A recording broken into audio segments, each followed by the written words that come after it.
Hey guys, welcome to Code Decode. In this video, we are going to cover top 85 microservice interview questions which are going to be asked nowadays in 2026. So let's get started. What is microservice? A microservice is a very small, independent, deployable service which implements a specific use case or business capability or a rule. It has its own independent code base, independent database, and independent deployment lifecycle. For example, in an e-commerce web service, you can have a payment service, order service, inventory service. So these are independent, small, deployable, independent Spring Boot applications which communicate through each other through APIs or messaging. So a microservice is an independently deployable service which focuses on a single business capability at a time. For example, order service is responsible only for taking your orders and so on. So what was monolithic architecture? The entire application which is built and deployed as a single unit. So all your orders, payment microservice, and all of them, all of its functionality added in one single big application. That's a monolith application. So all your business logic of inventory, checkout, processing, payments, everything in one single unit or one single project is monolith architecture. It shares single database, and any change required in any of your payment or inventory microservice expects you to redeploy the whole e-commerce application. So a monolith is an application where all modules are deployed and developed as a single unit. What is the difference between monolith and microservice? A monolith is a single deployment, while microservice is a multiple deployment, because each application is an independent application. It usually have the one database for monolith. Microservice, it is recommended to have multiple databases per database per microservice. Monolith is tightly coupled.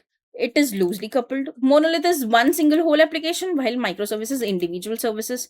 Monolith is initially very simpler, and if you're starting a project with, microservice initially is very complex to design. Monolith is also a technology lock-in because it is one single application. You cannot use different tech stacks for different use cases, like order service to be in Python and payment service to in Java. You cannot do that, but that flexibility is available in microservice. So monolith is just a single deployable application, whereas microservices split business capabilities into independently deployable services which are separate ownership and scaling and database and everything. So it's just the split of the business use case. That's it. Why did microservice become popular? Because large monolith becomes difficult to maintain. We had very slow deployments with monolith once. To have a better scalability, microservice came into picture, and the smaller teams can own their own separate service independently and becomes the code owner for that. The cloud and container technologies are with the deployment becomes much more easier with microservice. So microservices became popular because of the improved scalability, improved deployment speed, improved team autonomy and team ownership, and maintainability of a larger application. Now, what was the problem that microservices solved? The large code base management was an issue which microservice solved.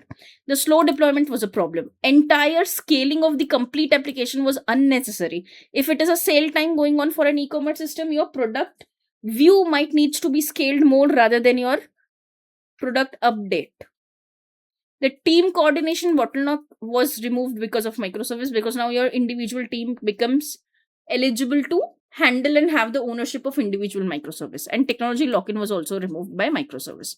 So if only payment service receives very high traffic, monolith has you have to scale the entire application, while in the microservice only scale the payment microservice. So microservice solves the problem of scalability, maintainability, deployment, team ownership, and everything. But still, if there are so many advantages, there are disadvantages also for microservice. They are distributedly complex. They have a high network latency. The service to service communication failure is high. Distributed transactions becomes the problem. Monitoring and debugging is very hard, and more infrastructure overhead comes with microservice. So microservices introduces the distributed challenges like network failures, the data consistency issue, observability issue, and high operational overhead. Hey guys, so recently we have launched a very new course on Udemy, that is Spring Security 7. So now we have total of 2 courses, one on the Spring Security, second on the full stack application with all the deployment, pipelines, CI/CD, AWS Cloud, Kubernetes, everything. In Spring Security, we have covered authentication, authorization, filter chains, CRAN types, JWTs, OIDCs, SSO, CSRF, CORS, and very important, we have created here also a full stack project with a front end, back end, and security is implemented using Auth0 and Keycloak. Both of those authorization servers we have defined and created an end-to-end POC in this course. And the next course was on a full stack application where you understand microservices, Angular, JUnits, Docker, Kubernetes, AWS, EKS, RDS, Mongo Atlas, Jenkins, CI/CD, Argo CD, everything. So this makes a complete end-to-end project with front-end, back-end, and security implemented, deployed on the cloud also. Links of both of these courses will be given in the description below. Also, we will try to give some free coupons. Just let us know in the comment section for which course you would need the coupons. We will try to avail the coupons for the courses for free in the next month. Just for a small request, please leave your genuine, honest comments on these courses. That will help us create more such free courses or discounted courses for you guys. Now, what are the characteristics of good microservice? A good microservice is one who has a single responsibility, like something you have seen in the solid principle also, right? The single responsibility principle. Microservice also follows. A good microservice should follow this. Your order service should not handle the user data or should not handle the inventory data. Your order service should only and only handle your orders. That's it. So it should be independently deployable. It should have only the order related data. It should be loosely coupled. It should be high cohesive. It should be fault tolerant with maybe the fault tolerant systems like Resilience Forge and so on. And it should be scalable independently. So a good microservice focuses on only one capability, owns its own data, loosely coupled, highly cohesive, and can be deployed and scaled independently. Now, because you have answered in such a good way, now for sure the second question might come up is what is loose coupling? So when in a microservice architecture, when individual services know as little as possible about each other, that is a loose coupling. The internal implementation should not affect the consumers and interaction should happen only through the REST APIs, gRPCs, or Kafka kind of asynchronous or synchronous communications. The bad microservice is the one who directly access payment database. Basically, your order service should have its own database. It should be loosely coupled with the payment database. So for the good example for the loose coupling is order service calls the payment microservice and payment microservice accesses the payment database. So loosely coupling means services depends only on exposed contracts and not on each other's internal database or implementations. Now, what is high cohesion? High cohesion is related functionality stays together. For example, if I have to place an order and I have to get all the orders of one particular user, those two are the related functionalities and should exist in same microservice. You should not add that get all orders for this particular user into a different use case like a user service or something. So a service should have its own single business purpose and avoid mixing the unrelated responsibilities.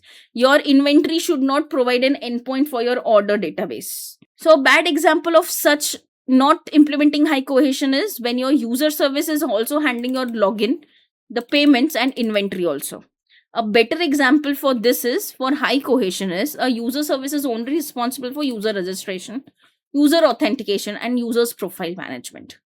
So high cohesion means all functionalities within a service is closely related to a single business responsibilities. Inventory is not responsible for the login of the user. So since these two are not related to each other, they should not reside in the same microservice. That's what is a high cohesion in microservice. Now, what is service autonomy? A service autonomy is autonomously your microservice should operate. It can operate independently, autonomously, on its own. It should have its own deployment pipeline, own database, own scaling strategy, minimal dependency on any other team or any other microservice.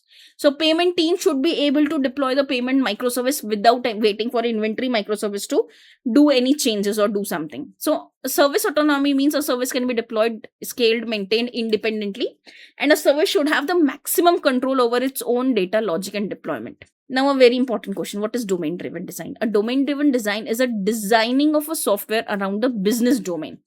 It focuses on understanding the business problems before designing a technical solutions. It helps you in identifying your boundaries, and this is where we talk about the bounded context. So the concepts introduced by domain-driven design in microservice is the domain. You understand the domain and you know that this is a order domain, this is payment domain, this is inventory domain. The subdomain, that is the payment domain, should have the subdomains like credit card handling, debit card handling, and so on. So domains, subdomains, the bounded context, and UL, ubiquitous language, all these are introduced by domain driven design.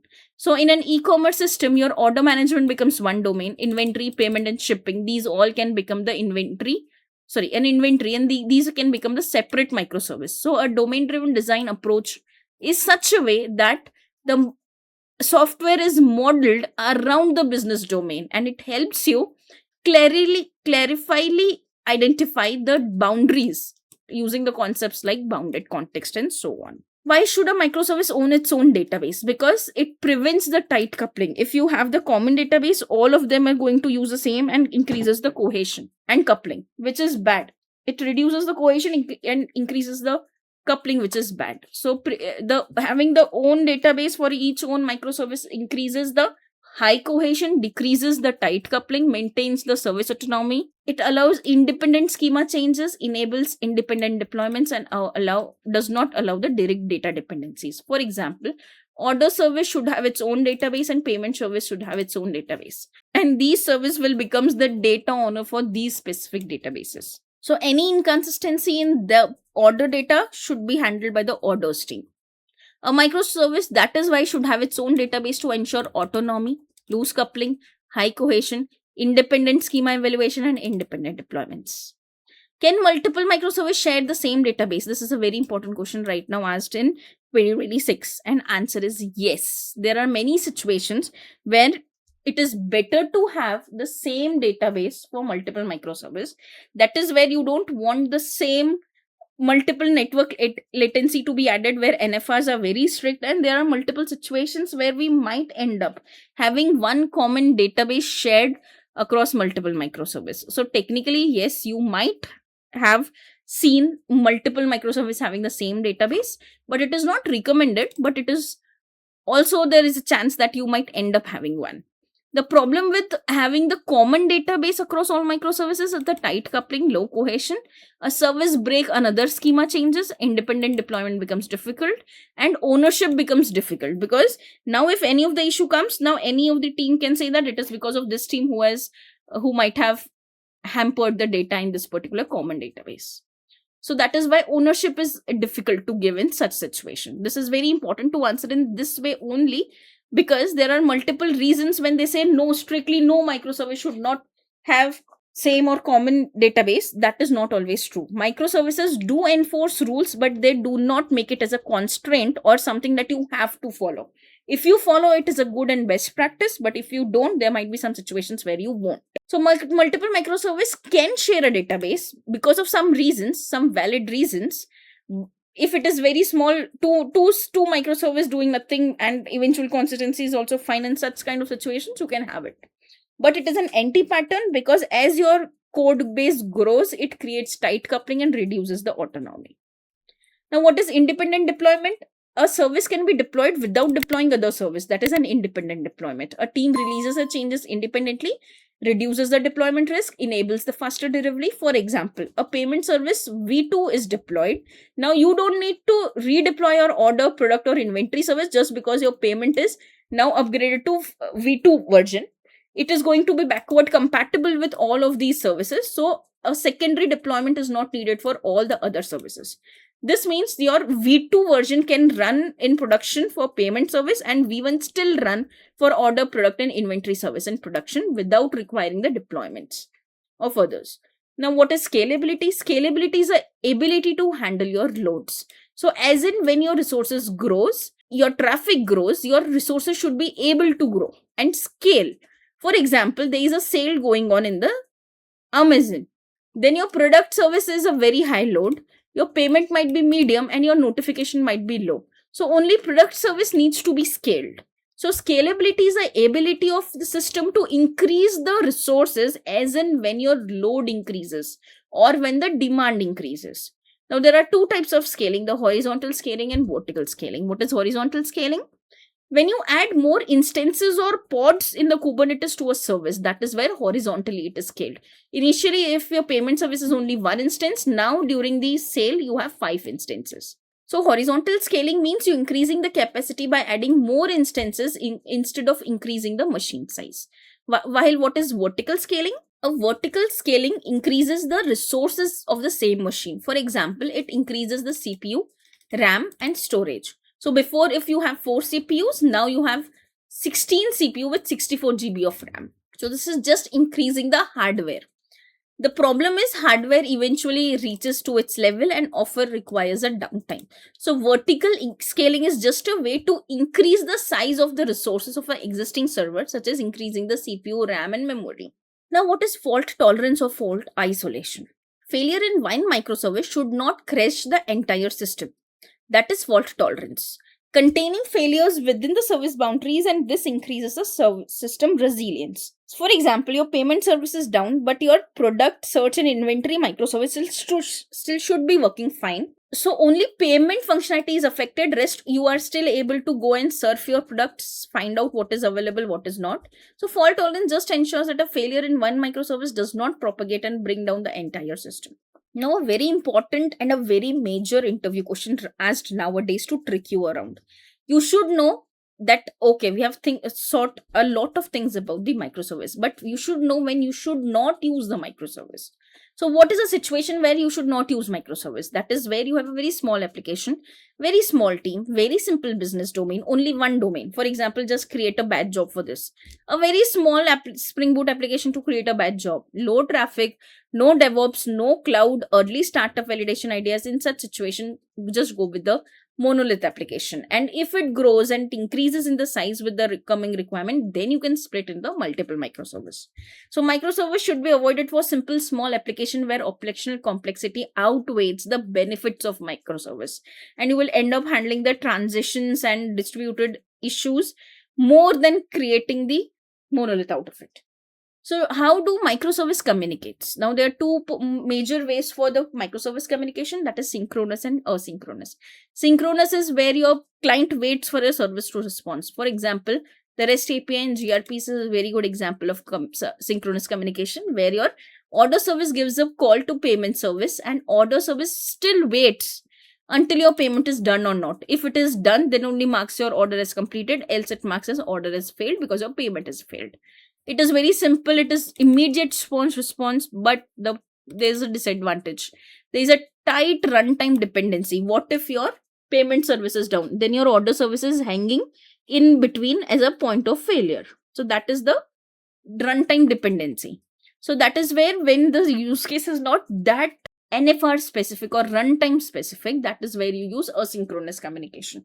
So there are two types of asynchronous communication: message based systems and event based systems. For example, you have the Kafka, RabbitMQ, ActiveMQ, AWS, SQS are the examples of your asynchronous communications. So your order service gives the message or an event on the topic, and your payment service, whenever it is up and in healthy state and it is having the bandwidth, will take up that message or event, process it, takes the payment, and then eventually update the order as completed or failed if the payment is success or failed. Otherwise, it will respond, initially it will respond with 202 that okay, the order is in process. Now, order which is in process can become success or can become cancelled based on your payment service response. So here your order service does not wait. It says, okay, your order is in process. When the payment service takes the event or message from the queue, process it, the payment is successful, it now sends a response as order is placed successfully, or else the payment was unsuccessful, so your order is cancelled. The advantages, it is loosely coupled, it is good for scalability, it is very fault tolerant, because if your payment service is down, still your order is in process. You have still kept the order in hanging state. You have not said that, oh, I'm sorry, this is not going to work anymore. If payment service comes up in 2 or 3 seconds or minutes, it will fetch the things from the topic, process it, and you are good to go.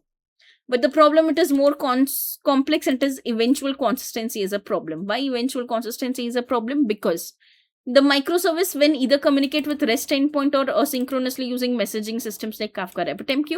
Depending upon consistency and coupling requirement, your asynchronous communication at the end becomes eventual consistency, because as soon as you place an order, your payment is not taken. It might take some time to reflect your payment changes to your orders, because it is eventual consistency. Now, as a bonus question, your interviewer might ask you, which communication do you prefer when you are trying to create an application from scratch? For real-time request response scenarios, I prefer REST or gRPC. That is where real-time response is required. For example, then and there I want to know what is the payment status and update the order status. But for highly scalable, loose coupling and event-driven workflows, for example, where I want to send the notification to my customers that your order has been either successfully placed or failed because of a payment issues, that is where I prefer the asynchronous communication for notification systems like Kafka and other stuff. But in real time, if you ask me, the enterprise application usually uses both.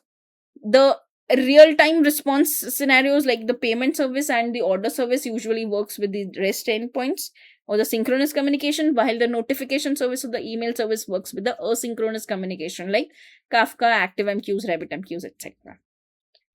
Now, what is the difference between synchronous and asynchronous communication? Asynchronous communication is request response based, while asynchronous is event or message based. Synchronous communication where the caller waits for the response from the server. In asynchronous communication, caller just put the message or event on the queue or the topic, forgets about it. The synchronous is high runtime dependency, while asynchronous is loosely coupled. Synchronous is immediate response comes then and there, while asynchronous communication, there is a eventual processing and eventual response coming back to the client. The synchronous communication examples are REST endpoints and gRPCs, while asynchronous is Kafka and RabbitMQs. So in a synchronous communication, the caller waits for the response, but in asynchronous communication, caller sends the message or event to the topic and forgets about it and continues processing without waiting for the response. Now, coming to the synchronous communication, what is REST? REST is a representational state transfer, which is an architectural style for building the APIs nowadays. It uses HTTP 1.1 protocol, uses the URL for identification, and it is completely stateless. For example, get the order, this is the order number. This is an architectural style for building stateless web services using standard HTTP 1.1 method and a URL based resource identification. What are the REST principles? The important REST principle is this client server kind of response and request structure where client request and server response. It is stateless because server never knows the client. It never remembers the client. There is no client session created on server. That is why it is completely stateless. It is resource based because everything is treated as a resource here. A uniform interface, standard HTTP method is being used, get, post, put, and delete, and kind of the cacheable response may be easily cached. So REST is just a stateless communication between a client and a server. It is URL based identification system with client server separation, uniform interfaces, and cacheability. That's it. What is idempotency? When a same request hits the server multiple times, it returns you the same response. For example, I am saying that update the employee or the user ID 1, where the name is Tom to Jerry. So if you try to update the same user with ID 1, the name from Tom to Jerry, then Tom to Jerry, and just update the name to Jerry again and again, what will happen? So put user ID 1, update the name to Jerry, update the name to Jerry, update the name to Jerry. You do it 10 times, the same result. The name is updated, be it overridden every 9th time, 10th time, and so on. It prevents duplication of orders. So this is what is an idempotent request. The put is an idempotent request because it is going to override even if the name is already modified from Tom to Jerry. What is non-idempotent operations? Non-idempotent operations are like post operations where a new order is created every single time. So usually post is usually a create order. So first you create an order, order ID 1 is generated. Then you create the same order, order 2 is generated. Then you create the same order, third order is generated. So this is not an idempotent request, because every time you request with the same request body, still the new orders is getting created in the system. This is non-idempotent behavior. So operation is idempotent if executing it multiple times on the server produces the same outcome. And if it is not, that is non-idempotent. Now, what is the difference between put and post? The first one is, again, it is idempotent, post is non-idempotent. Client knows the resource ID which to update, but the server generates the order ID 1, 2, 3, and so on as soon as you update the server and send the post request with the request body. So put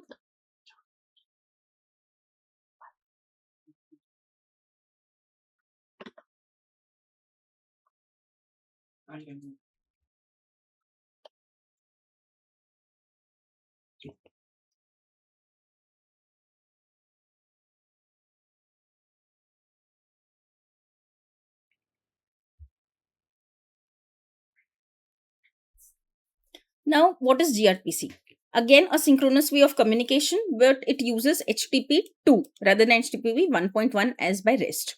It is developed by Google. It is for high performance communication protocol. REST is slower. gRPC is much more faster. REST uses JSON or some kind of request response, a proper application JSON or XML kind of stuff, but gRPC uses protocol buffers. It is much more faster than REST APIs. So gRPC is a high performance RPC framework that uses HTTP2 and a protocol buffers for efficient service to service communication. What is the comparison between REST APIs and gRPCs? gRPC uses protocol buffers while REST uses JSON. It uses HTTP 1.1 while it uses HTTP 2. It is human readable while gRPC is much more binary formatted. It is easier for external APIs to be interacting, but it is better for internal service. The gRPC, you can go for internal service communications. REST is comparatively much more slower, while gRPC is much more faster. So REST is simple, widely adopted framework, while gRPC is the framework which is better for performance, smaller payloads, and efficient inter-service communication inside the own network. Now, a very important difference. What is the message-driven architecture and what is event-driven architecture? So let's understand the message-driven architecture first. The service communicates using messages. A producer sends one message or multiple messages. Consumer, the one who is one-on-one communicating, processes the message. And usually there is a broker in between. So there is an order service, there is a payment service, and there is a message queue. Queue is usually 1-to-1 in most of the cases. So message-driven architecture enables services to communicate through each other through messages rather than the direct API calls, thereby improving the decoupling and reliability. The second one is event-driven architecture. What is that? Now, this is publisher-subscriber kind of stuff. You can say that in WhatsApp, when you send a message to your friend, that is message-driven architecture. And when you send a message to the group, that is event-driven architecture, because the services publishes the event. Now, other services subscribes to the event. The producer has no clue how many consumers or subscribers it is down in the downstream. The task of producer is to publish one event. The task of all the consumers is to subscribe to those particular topics and consume that particular event. So a event that is created by order is an order created event. Now it has to be consumed by payment service to take the payment from the consumer, inventory service to reduce the inventory by n number of items which is there in the order creation state, and notification service to send the customer the notification that order is created. So one order event and multiple consumers. So event driven allows the services to interact with business events asynchronously through publishers and subscribers kind of stuff. Now, what is the one which is in between the message driven architecture between the producer and consumer? That is a broker. So what is broker? A broker is nothing but a middleware that transfers the messages between services. It stores and routes those messages for improved reliability. For example, Apache Kafka can behave as a broker. RabbitMQ is ActiveMQs, but they are not one-to-one. There can be multiple consumers also here. So message broker is an intermediary person or the infra that stores, routes, delivers the message between distributed services. Why would you use asynchronous communication? Asynchronous communication is loosely coupled. You are not required to send the email and then wait until you send the order created message to the or pop up to the consumer. You can just leave it then and there. It's loosely coupled. It is better for scalability. It is better fault tolerant, because even if your consumer dies, after some time when it comes up, it will take and pull the message or event from the topic. It reduces waiting time, it improves the resiliency. So, asynchronous communication improves scalability, resiliency by allowing services to operate independently without waiting for the immediate response from the server or the corresponding another microservice.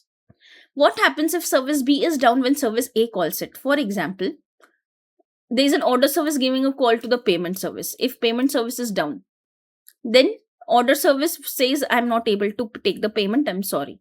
So there can be a chance that A will face the timeout or cascading failures or some user interfacing errors. The ways to fix this A calling B and B getting down is the retry mechanism. So if it is network issues, latency issues, or the 500 internal server kind of issues, you can retry. But if it is 400 bad requests, that means the issue is from A giving a call to B. In that scenario, there is no use of retries in this situation. But a generic issue, that the network failures or intermittent issues, you can have the retries. You can have the circuit breakers, which says that if B is down, stop the A from calling B again and again, and that is circuit breaker pattern. The fallback patterns, that if there is a failure in B, then A should send, sorry, the payment service is not available right now, I cannot take the payments, you can go and serve the products, but order cannot be placed because we cannot take the money from you. The queue and event kinds of solutions. So if the service B is unavailable, service A might experience these stuff, timeouts, cascading failures, and errors. So unless you do not have the proper fallback, resiliencies, retries, circuit breakers, and all those stuff implemented, you will face an issue. So this is the problem that A will face, and these are the solutions which will prevent A from continuous infinite loop breaking. Now, what is request chaining? When multiple microservices calling each other in sequence, that is request chaining. For example, a request comes from the UI that place an order. Now, your front end does not need to know the exact URL for order service. It can give a call to API gateway. API gateway will internally route to order service. Order service will give a call to payment service to take the payment. If the payment is successful, it will give a call to inventory service to reduce n number of items from the inventory based on what the order has been placed, and then a notification service. So first, this will be routing to order service, order will take payment, payment will reduce inventory, and then send a notification or that order is completed. Now, multiple requests in the chains which occurs one after the another in sequence to complete a proper order creation is called as request chaining. Why this is dangerous? Why request chaining is dangerous? Because it increases the latency. So if this takes 2 seconds, this takes 3 seconds, this takes 4 seconds. So 2 plus 3 plus 4, that becomes 9 milliseconds. This means it is increased latency because it is A plus B plus C kind of stuff, if it is all synchronous. Also increases the chances of more network calls, and the probability of failure becomes higher, because the more the chaining is there, the more chances that any one of them is getting broken or crashed. It is also difficult to debugging, and cascading failures occurs. For example, if inventory fails, your payment, your order, and everything, entire request is failing. So this increases latency and chances of failure becomes very high. On a similar note, what is this API gateway? API gateway is a single point of contact for the front end or the clients. All the request comes to this gateway service, and the task of this gateway service is to understand the request and redirect or route it to the proper API. For example, you have a front end called as, say, Angular or React. It gives a call to API gateway that please place an order. Now it will understand the request and route it to order service and not the product and payment service. So the task of API gateway is to become a single point of contact for the clients. All the requests will come to this. The task of API gateway is, first of all, authentication, authorization, logging, and third, to route this particular request to the exactly correct microservice where it is existing. It hides, the task of API gateway is to hide the internal architecture to the front end, and it centralizes the cross-cutting concern. For example, authentication or authorization can be done here. So API gateway is just a central entry point that routes the client request to the appropriate microservice and do the cross-cutting concern stuff like logging and security handling. Why are you not exposing the order service, product service, and payment service to client directly in the client? Say for an Angular, you have a property file where you can use these URLs. Why not directly give all the 10-15 microservice URLs to front end rather than giving just one URL of API gateway? The reason is security risk. We do not want to expose our all microservice infrastructure to the front end. There are too many endpoints. Suppose if now you have hundreds of endpoints, will you end up incorporating those 100 new endpoints to front end, asking them to change the contract now and then? Answer is no. You better give a single request and single URL to the front end, and then you manage all your 100 and 200 microservice all internally in your API gateway. The client increases with the complexities because of handling so many URLs and microservices. Also, you should never expose the backend directly to the front end just like that. The server location should not be exposed. And also, version management has to be managed with the clients. If you change the contract and make it as V1 to V2, then you have to make sure that you go to front end and change the URL there also, which is also a very bad thing because you could have done easily this in your API gateway. So what responsibilities belongs to API gateway? The common responsibility is the routing part. That a single request comes to you. Now you have to decide where to pass to. Authentication, authorization, or security cross-cutting concerns has to be there. SSL termination, rate limiting has to be there. Loggings and request aggregation. All those cross-cutting concerns are the part of the API gateway responsibility. What you should not be implementing in API gateway. You understand what you should do in the API gateway, routing and cross-cutting concerns. But what you should not do in API gateway is again a very good question. So any business logic, database access, complex workflows, domain validations, and all of these things which could have been done as a part of your own microservice should not be the part of API gateway. It has to be kept as generic as possible. So gateway should not calculate your discounts or create the orders. API gateway should not contain any business logic or data access because those are responsibilities for the microservice.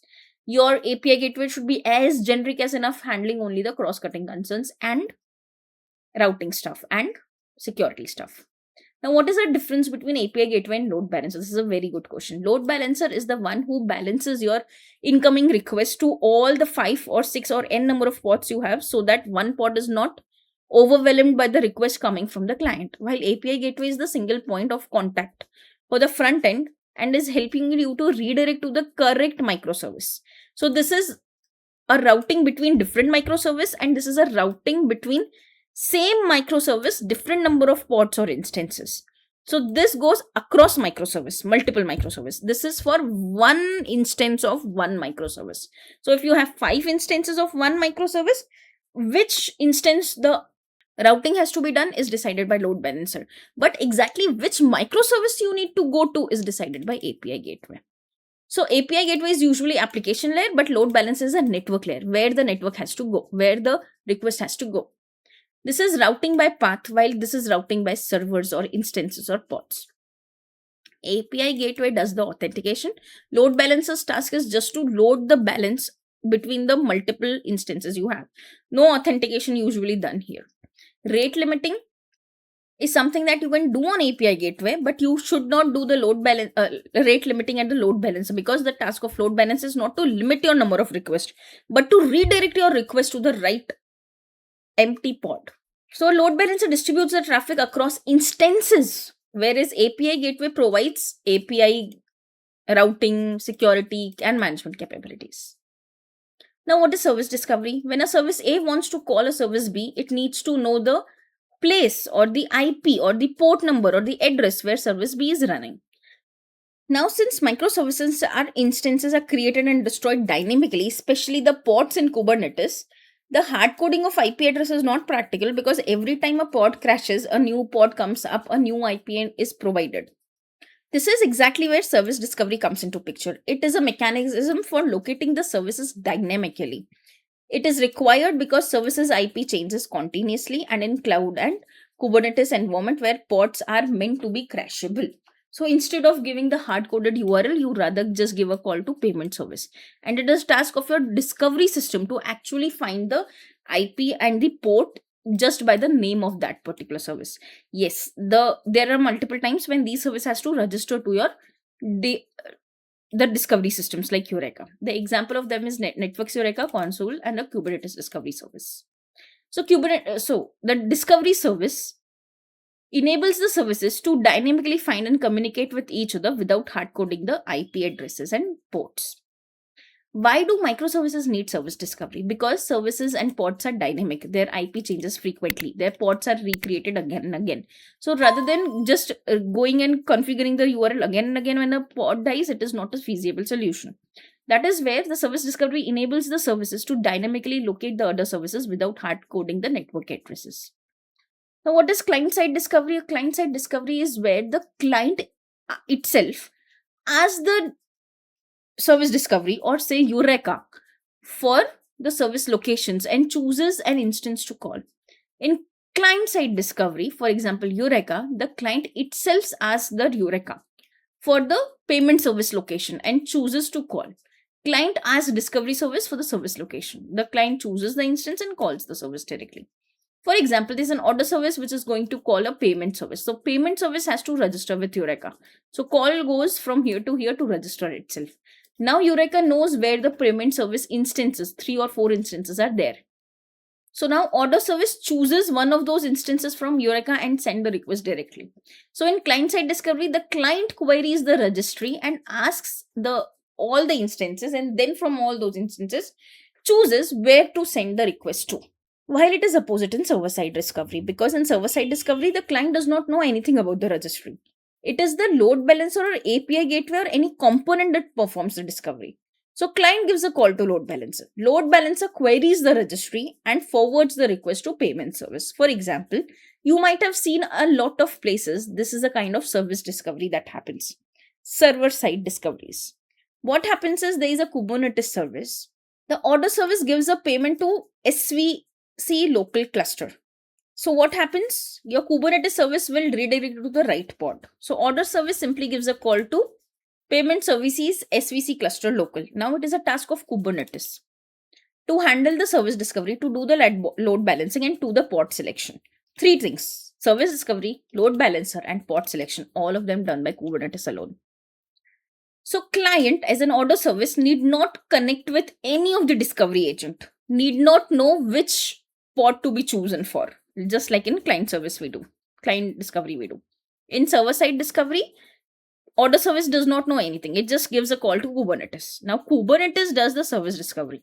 It does the load balancing and pod selection. So in server-side discovery, a load balancer or gateway resolves the service locations and route on the behalf of the client. So do we need Eureka in Kubernetes? Answer is no, probably no, because Kubernetes internally itself does all this stuff. The service discovery, load balancing and port selection. For this, that is why, and health checks. So that is why Kubernetes usually does not need any kind of service discoveries and load balancing. Now what is Spring Cloud? This is very important. All the cloud stuff or the distributed system stuff which is given on the top of Spring is what comes under Spring Cloud. So Spring Cloud is just a collection of tools for distributed systems, which is extended over the Spring Boot framework. It helps in building the cloud-native microservices. For example, it provides you the config server, the gateways, the OpenFA, the circuit breaker, and the service discoveries. So Spring Cloud provides you the infrastructural components that simplifies the development of distributed microservices. Now, what is Spring Cloud Config? A Spring Cloud Config is a centralized configuration management solution for microservices. It stores application configuration in a central repository, usually the Git, and exposes it through the config server. So usually your microservices becomes the client to one of the config server deployed on the Git. Let me explain you in easier way. Suppose there are order service, payment service and inventory service. Some configurations are common for all of them. For example, all of them wants to have the retry timeout of 50 milliseconds or something. Those common configurations being done in each individual service might not be that code efficient because of duplicacies. Rather, what you could have done, all the common configurations should be pulled out, added to one of the source of truth called as application.yaml stored in the Git repository.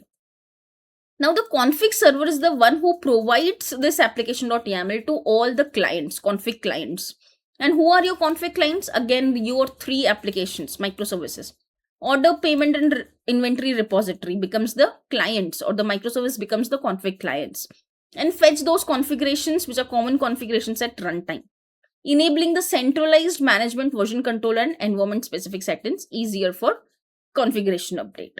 So this is externalized configuration management. This application.yaml does not live inside any of these microservices, but usually at the Git application.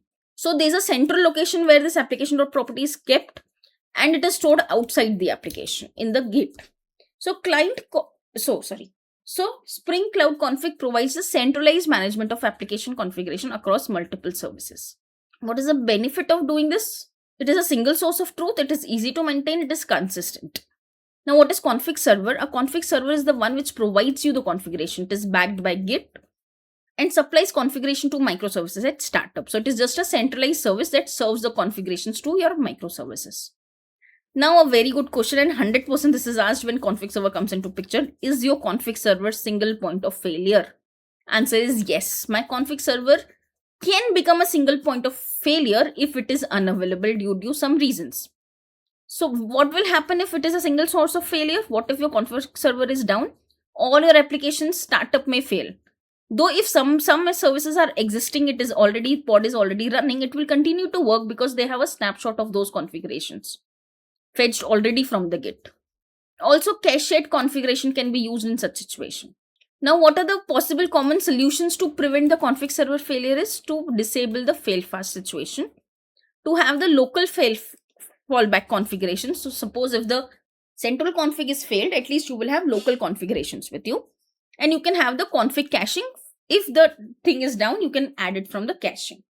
So if config server is unavailable, the new services may fail to start, while already running services can continue using the already existing loaded configurations.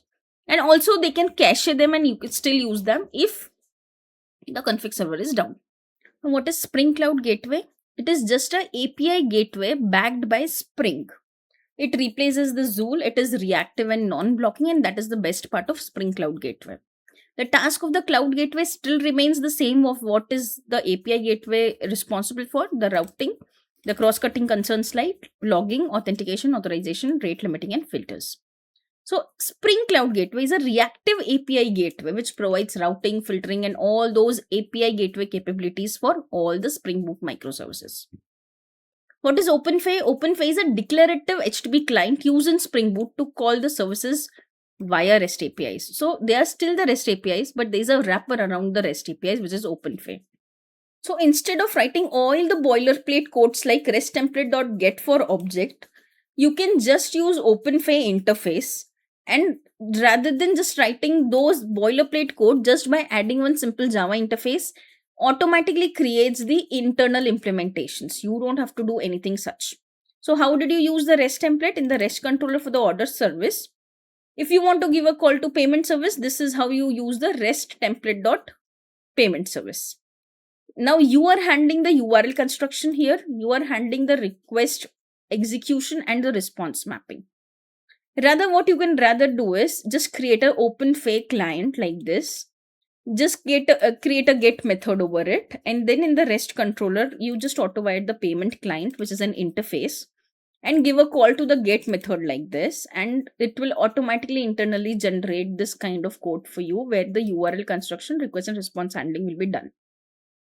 So how it works? Your order service give a call to FA client interface, which generates the HTTP request and give a call to payment service. So you only have to write only the interface. OpenFA is just a HTTP client provided by Spring Cloud. It allows your microservices to communicate through REST APIs by defining an interface annotated with FA client.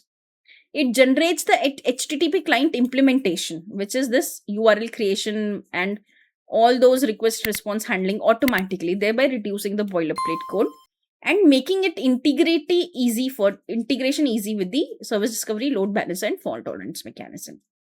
Now, what is the difference between FA client, REST template, and web client? The REST template is imperative, FA client is declarative because it is interface specific and automatically the things are generated, while web client is the best one and most recommended one because it is reactive.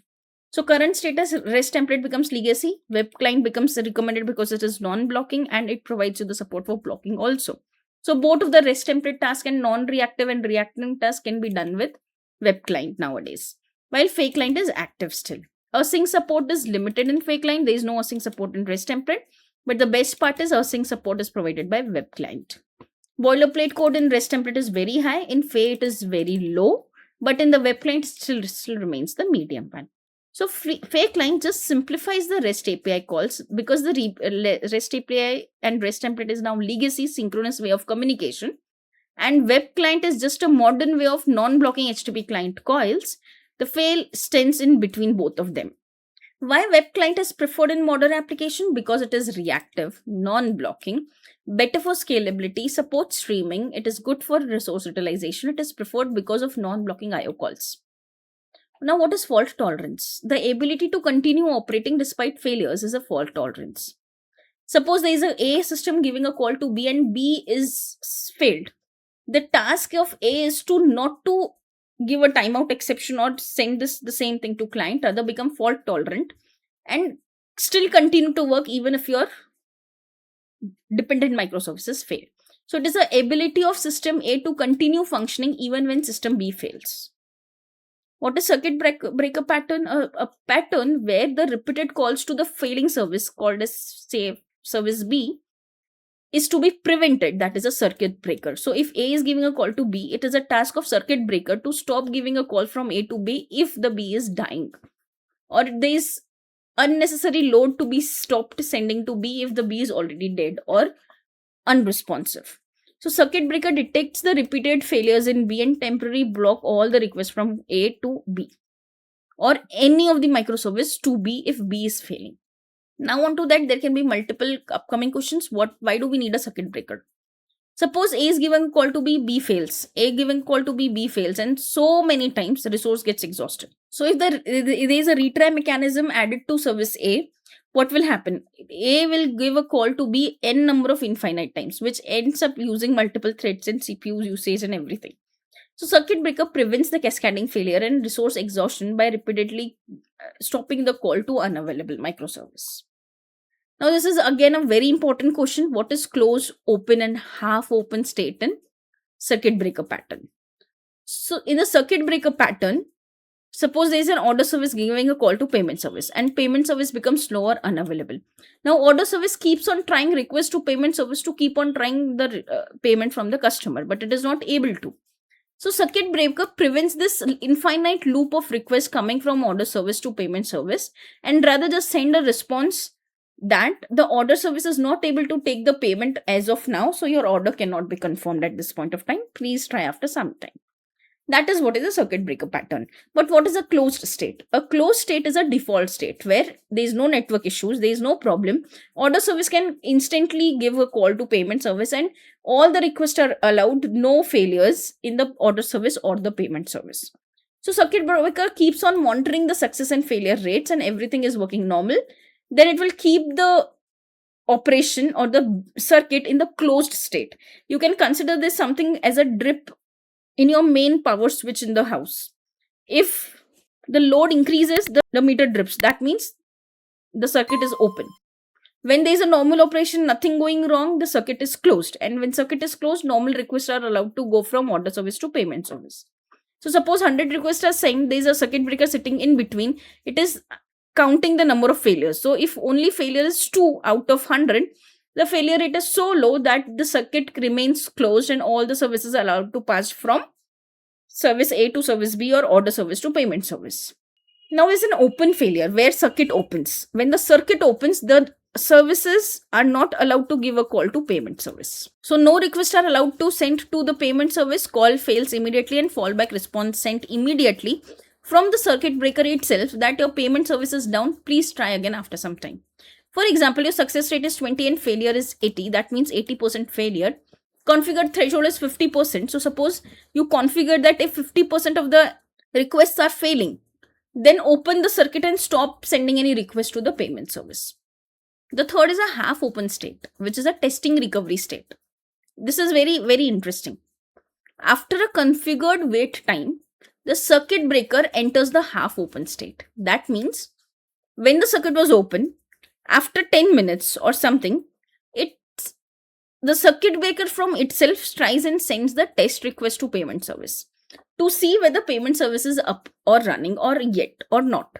If it is up, then it closes the circuit and allows all the requests to pass through. If not, the circuit is still open, and again after some time, test request will be sent from the circuit breaker to check the liveliness of the payment service. So only a limited number of test requests are allowed. The goal is to check whether service is recovered or not. If all the 3 test requests are success, then the circuit is closed and normal traffic resumes. But if still it is failing, the circuit remains open for the limited time of period, after which the test request is sent to check the liveliness of payment service.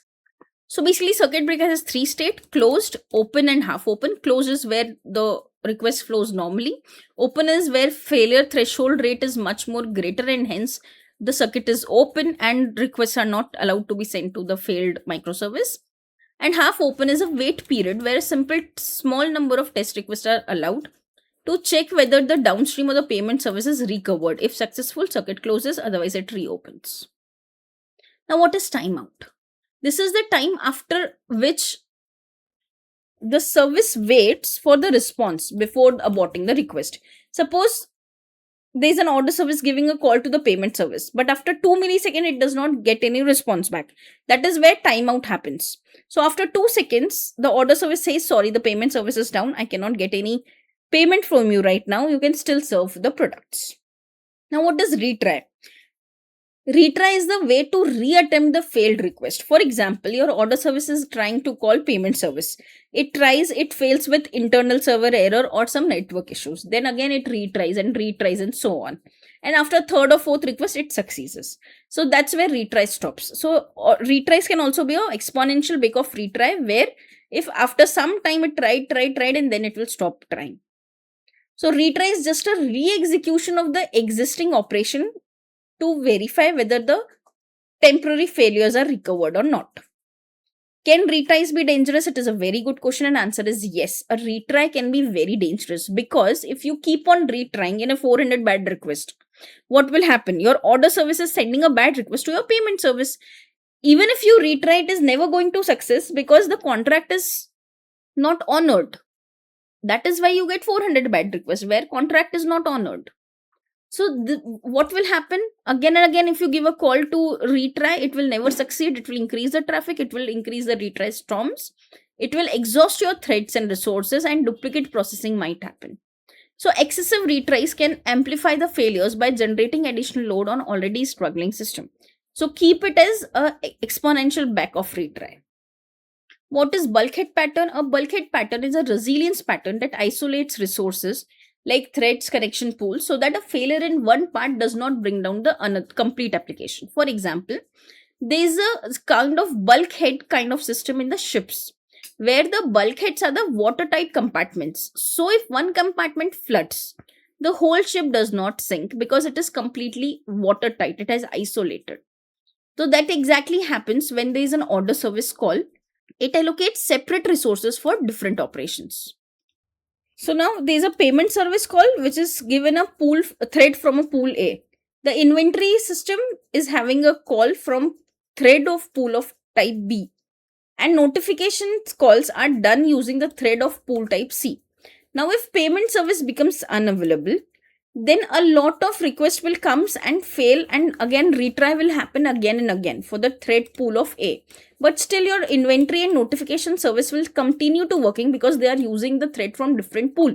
So even if your thread from pool A is exhausted because of number of retries to the payment service, other services are still untouched and still working because the resources are allocated from a different pool.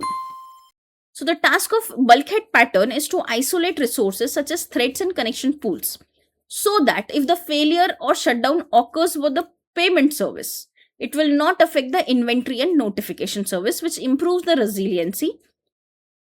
And usually in microservice architecture, in Spring Boot, the Resilience 4J provides this semaphore bulkhead and thread pool bulkhead implementation already. So if you implement Resilience 4J, this is something you get on the table for you, ready to be used. So circuit breaker stops calling to the failing service, whereas bulkhead pattern prevents the failing service from consuming all the threads from the common thread pool. Rather, it starts segregating the threads from n different pools by creating n different number of thread pools. So bulkhead pattern isolates the resources so that the failing component does not impact the others resources and do not consume the others resources. What is fallback mechanism here? Now if your payment service is down, the fallback mechanism should return, I'm sorry, the payment service is down, please try again after some time. So instead of the order service getting crashed, the fallback mechanism has to return the proper user friendly message that please try again after some time, our payment service is down. So fallback provides an alternative response when a primary operation or the payment fails. How does Resilience 4J works?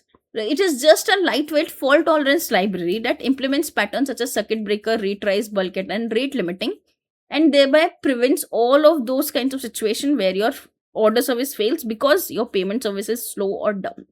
Now, why does each microservice has its own database, which is something we have already discussed? Because we want that the database ownership ensures the service autonomy and prevents the tight coupling between services, so that each team has its own database ownership and is responsible for the corruption of those data. Every service having its own private database is an example of database per service design pattern in microservice. What is eventual consistency? This is very important. Now, data become consistent after some time and not immediately. That is not a synchronous or instant consistency. That is eventual consistency. For example, your order is created. Your order DB is updated immediately, but your inventory is updated after some time. This is eventual consistency. This means that your order database becomes consistent at the same time, but inventory services updated after say 5 or 10 seconds. That is eventual consistency. So all your systems will become consistent over the time rather than immediately after the transaction. That is eventual consistency, which happens in a distributed transaction. What is distributed transaction? Distributed transaction is spanning across multiple database and services. For example, you have order, payment, and inventory service. All of them has to be succeeded. That is where your distributed transaction is marked as success. So distributed transaction is a transaction which involves multiple independent services or databases. Why are distributed transactions that difficult? Because there can be network failures when order is giving a call to payment service.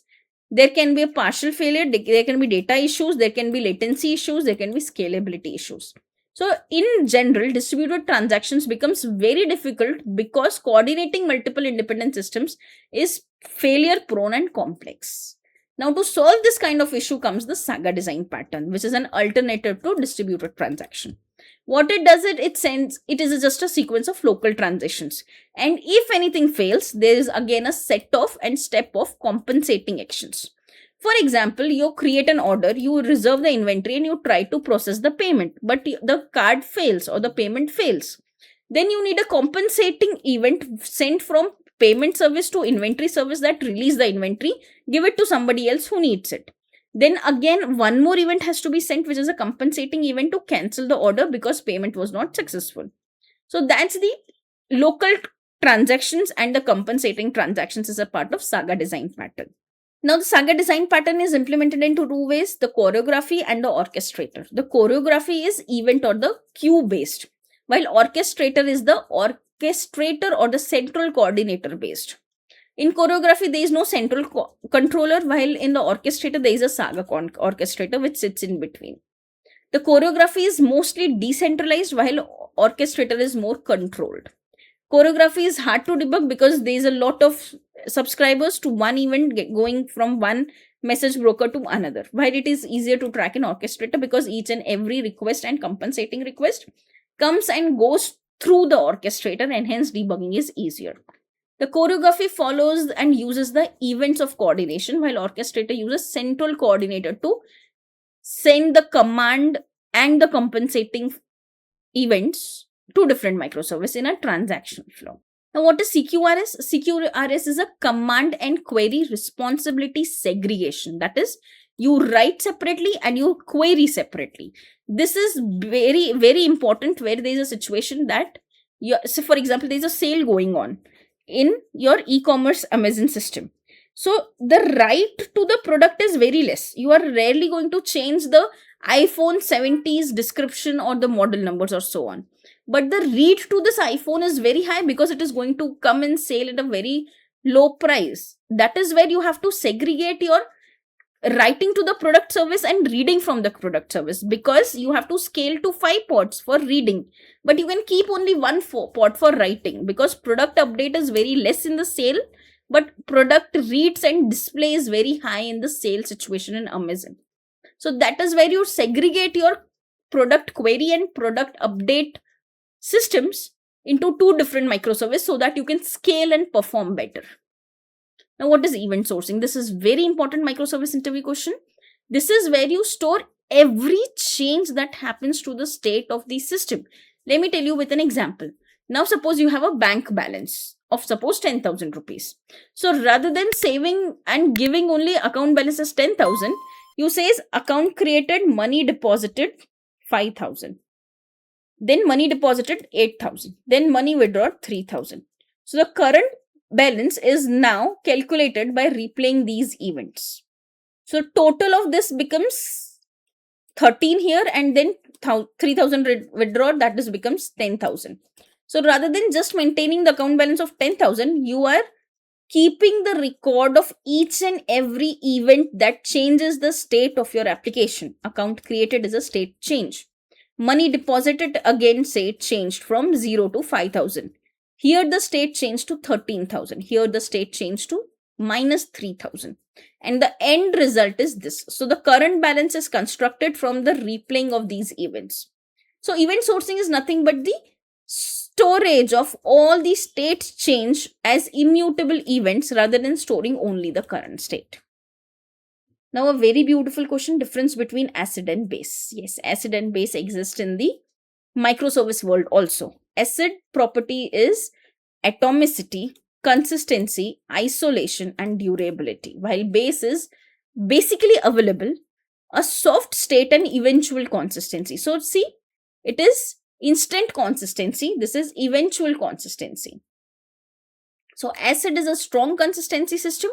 Base is a eventual consistency system. The consistency is immediate in ACID, but it is a delayed consistency in the base. The ACID properties are followed by traditional DBMS systems, but base properties are followed by distributed systems. ACID is transaction focused, while base is availability focused. So it focuses on eventual consistency but being available, while ACID property prioritizes strong consistency and integrity. We have already seen what is a distributed system, where multiple independent machines work together as a single unit, as a single system. Now, microservice architecture is a distributed system. It is just a collection of independent computers or the applications that collaborate over network to appear as a single system, as an e-commerce complete whole system. Now, what are the challenges that you face in such situation where there are multiple microservices? The network failure happens, latency occurs, A to B is a delayed IO call, or there is a partial failure where payment service is down, data consistency issue, distributed transaction is issue, which is usually solved by Saga design patterns. Service discovery is a problem, monitoring, tracing, and all those stuff is a problem. So distributed systems, if you go for a microservice architecture, it is a distributed system architecture. It includes the lots of challenges, for example, network failures, latencies, data consistencies, and so on. Now, what is network delay? Suppose your order service is giving a call to payment service and response time is 50 milliseconds. So this is actually the time taken by the data to travel between order service and payment service. It is usually the IO call which is happening here, and it costs a lot. So the latency is nothing but the time taken to get the response back from the payment service to an order service. A latency is the delay between sending the request and receiving the response from the order service to payment service. What are partial failures? Suppose some component stops working. For example, your order service is up and running, your product inventory services work, but your payment service is down. This is a partial failure situation where some components of the distributed system may fail. And that is where CAP theorem comes into picture. What is a CAP theorem? CAP stands for consistency, availability, and partition tolerance. Let's understand what is partition tolerance. The CAP theorem states that in the presence of a network partition or a network failure, what happens? A distributed system can either guarantee consistency or availability, but not both. This is what says the CAP theorem. But before that, we understand what is C, A, and P separately before coming to the CAP theorem again. So, what is consistency? Consistency says if you update the balance to 1000, all the banking nodes that you have, node A, B, and C, who is responsible to show you the current account statement, should all immediately show that your account is having the balance of 1000. No stale data. Consistency means every receiver receives the most recent write or the error, ensuring all the nodes have the same data. That is consistency. Consistently, all the nodes have the same data. This is strong consistency. What is availability? Availability is even though your system is down, you should be able to respond to the client. This is because the response is received by the requester or the client then and there, though it is not the latest data. So if node B has the old data, it still responds with the old data because it has to become available. Otherwise, it will send some delay to it. So availability means every request receives the response. Even if response may not be the latest data, it might be the cached or the old data. That is availability. Consistency is all the nodes should give you the same result. While availability is even though there is a failure in some of the systems, become available and give whatever latest data you have in the cache. Now, what is partition tolerance? The system to continue to operate even there is a network failure. Suppose there is a Mumbai data center and Delhi data center. If the Delhi data center dies, application should still work. Now, network failures are unavoidable, and therefore modern distributed system must support the fault tolerance or the network failures. So partition tolerance means the system still continue functioning despite there is a network error between different nodes. Now you will ask me, why can't all the three CAP properties be fulfilled simultaneously?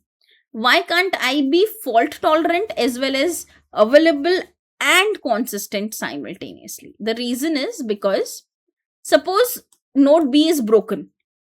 Now you have two choices. Node B refuses the request until it is up.